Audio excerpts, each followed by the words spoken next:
Hello, my name is Anne and I'm a flower arranger, and like a lot of flower arrangers I do flowers in church, and it was because of the size of the containers on the pedestals that I decided that I might try to make a container that works as well as the foam, because we're all trying to get rid of foam these days, and I think I might have succeeded.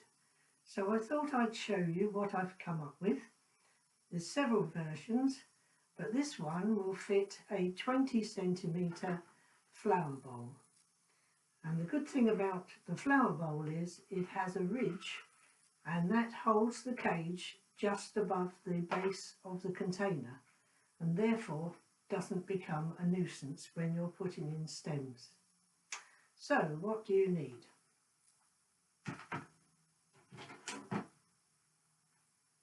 You need some cage wire. This comes about 60 centimetres by 90 centimetres and in varying size grids. But the one you need is the 1 centimetre by 1 centimetre square, and this works the best. And from that, to fit this container, you will need to cut a piece of wire that is 36 squares wide and 10 squares high.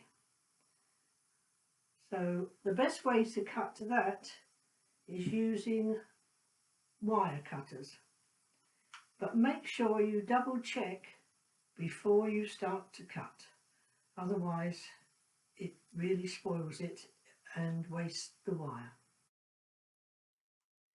So to cut your grid, you need to cut as close as possible with your snips all the way down the length of your piece of wire. This piece is 10 squares wide and 36 in length. So it takes a little while to do this, and a bit of pressure on your wrist as well, but this is worthwhile doing.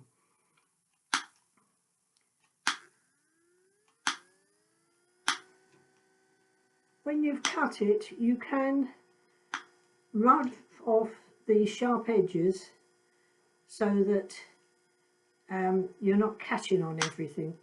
That can be done on a stone, or if you have a whetstone or a small rasp, just to blunt it. You won't be able to take it right off, but if you blunt it, you won't be catching your fingers on it. So I have my piece that's 36 by 10, and now I need to fold it. And the first fold is 8 squares. So 2, 4, 6, 8. And on the 8th one, I need to fold. Now this can be done over a piece of wood or brick to get yourself a nice sharp edge. But if you're gentle with it, it should bend quite well. The next one is 10 squares across. So 2, 4, 6, 8, 10, and we'll just check. 2, 4, 6, 8, 10. The reason I'm double checking is that if you fold this too many times, you can end up breaking the wire. Okay, so we got 8, then 10, now we want 8 again. 2, 4, 6, 8. 2, 4, 6, 8, and that should then leave 10. 2, 4, 6, 8, 10. So fold it on that line again.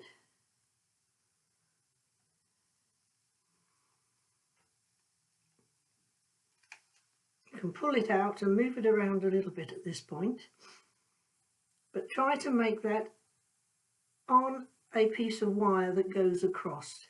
It just helps to strengthen it. Now you have a box.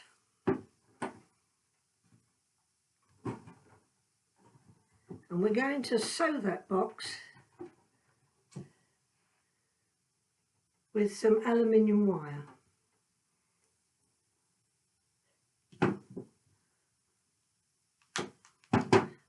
The one good thing about this is that it will last, and you can wash it with soapy water and then a little bit of bleach to sanitize it afterwards.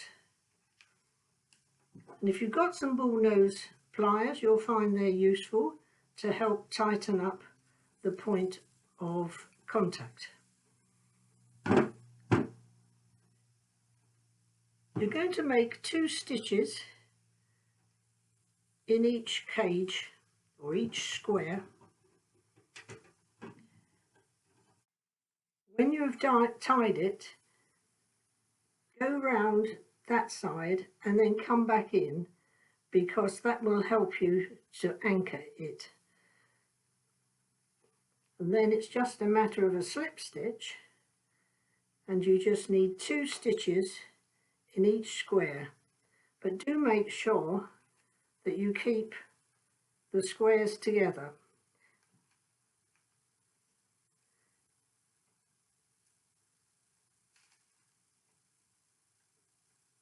You may have to pull and twist a bit on the wire, and also if you're very sensitive with your hands or a bit delicate, then I would suggest that you use a pair of garden gloves for this part.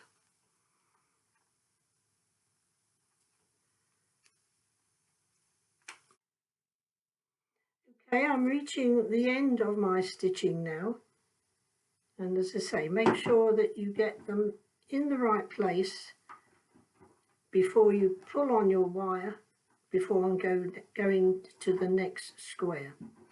Now I'm on the last square, so it's twice in there.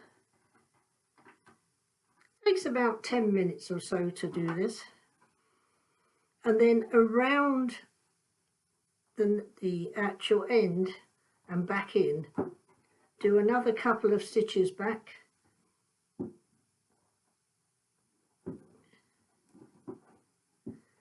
and you can cut it off.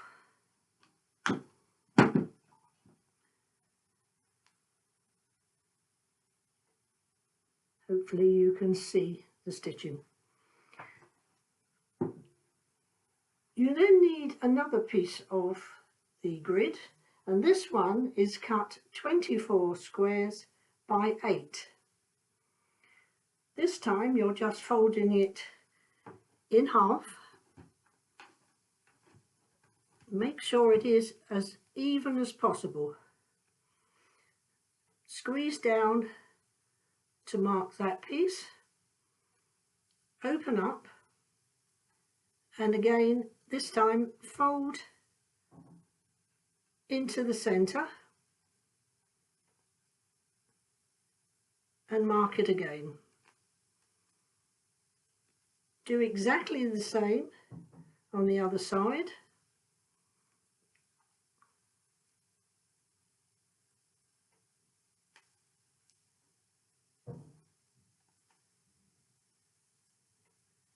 So now you have another cage, and this one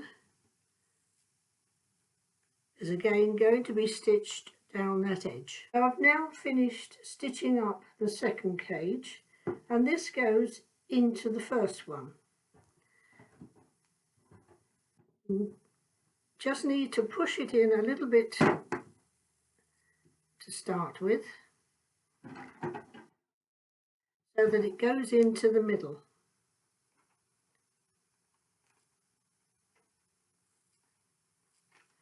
This is where blunting the edges of those cut ends would help, but I haven't done it on this occasion. But what you want to do is to get it right into the middle, and this will hold up the cage and stop it collapsing if you push too hard on it when using it with flowers. Right, so it's a bit of a fiddle to get it in, but once it's in, it should be 2 squares from all edges. Now you need some cable ties. You only want small ones, and you do need to start from the inside and out across the cage to the next square. Tie that up, but don't over pull at this stage. Just make sure that all of your ties are in the right place before you pull them tight.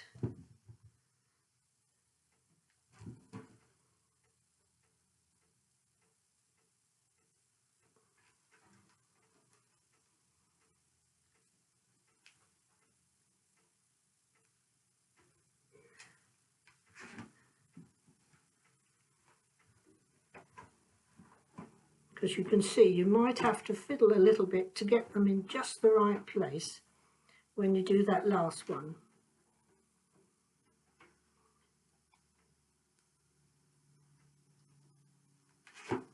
Okay, so now I've got all in the right place, I can pull them all tight and cut them off.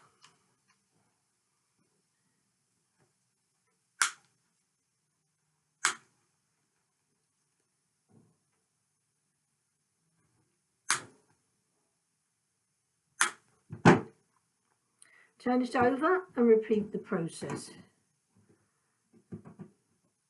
2 away from each edge and loosely tied until you're happy they're all in the right place.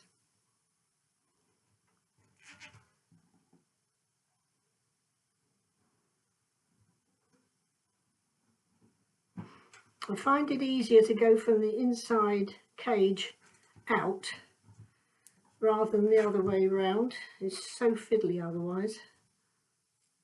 This way you can put your finger underneath and guide it up.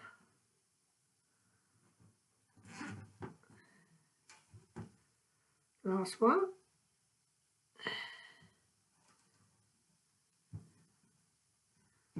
Make sure it's the right way round for tying in.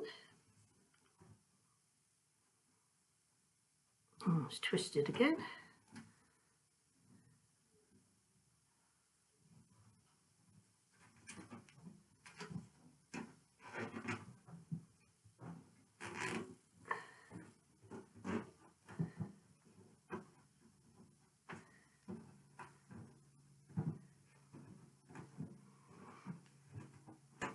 That's it.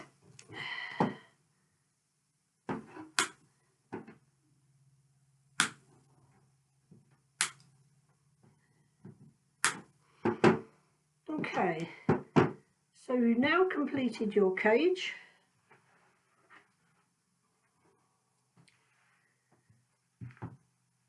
And when you put it in the container, it will sit on the ridge, so keeping the stems from, stopping the wire from sitting on the bottom and being a nuisance. This way it actually anchors the stems. If it sits flat, then it's a problem. So I've designed another one if you haven't got a bowl with a ridge in it.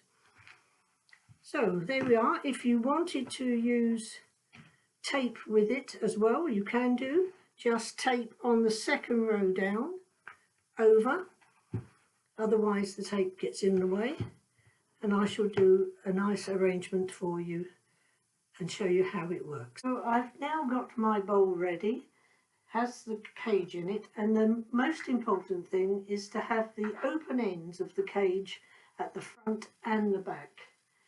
And then the other thing is, of course, to make sure that all foliage is clear when it goes into the cage. Don't worry if they tend to move around when you first place a few pieces in. It will be able to be moved quite easily once you get going. So stripping the stem, so you do need to cut your foliage much longer than you would normally do. And as with your foam, you would make your outline. I'm going to do exactly the same with this. And I'm using Garrya elliptica.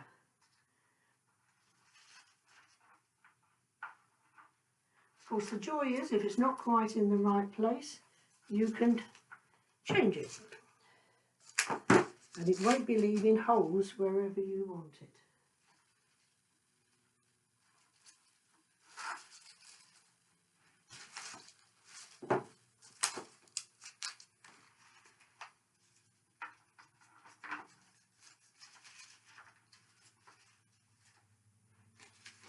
I'm working from the side, so it's a little bit more difficult for me.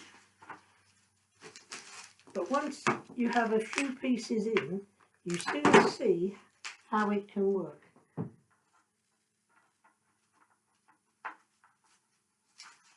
Fettling through the two edges of the cage. You've got the outer edge and then that inner cage, which will then hold them more firmly.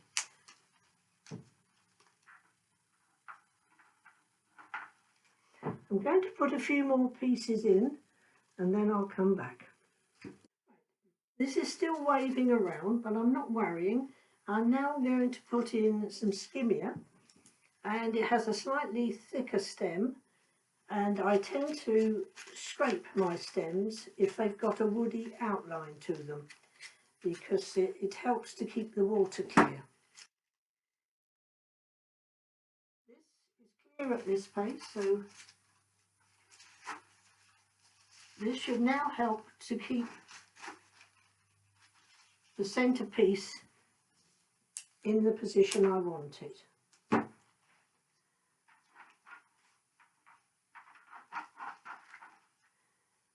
And I'm making my triangle,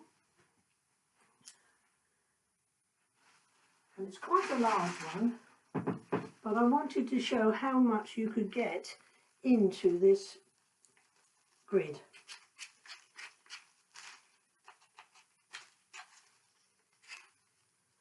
Okay, and of course you need to put some at the back, so that piece of skimmia is going down the back,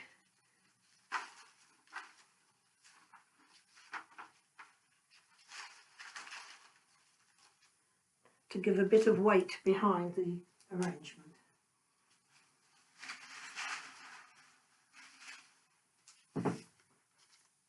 As long as they've got reasonable thin stems, you can get phormium in. The phormium does need to be trimmed if it's got the large stems. That's a bit long.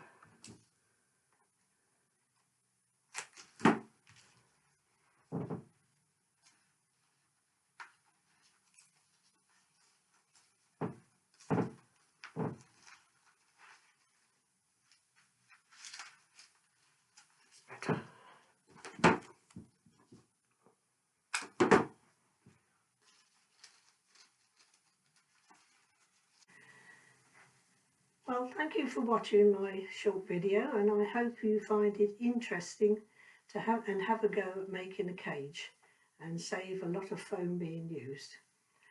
Thank you very much for listening. Bye.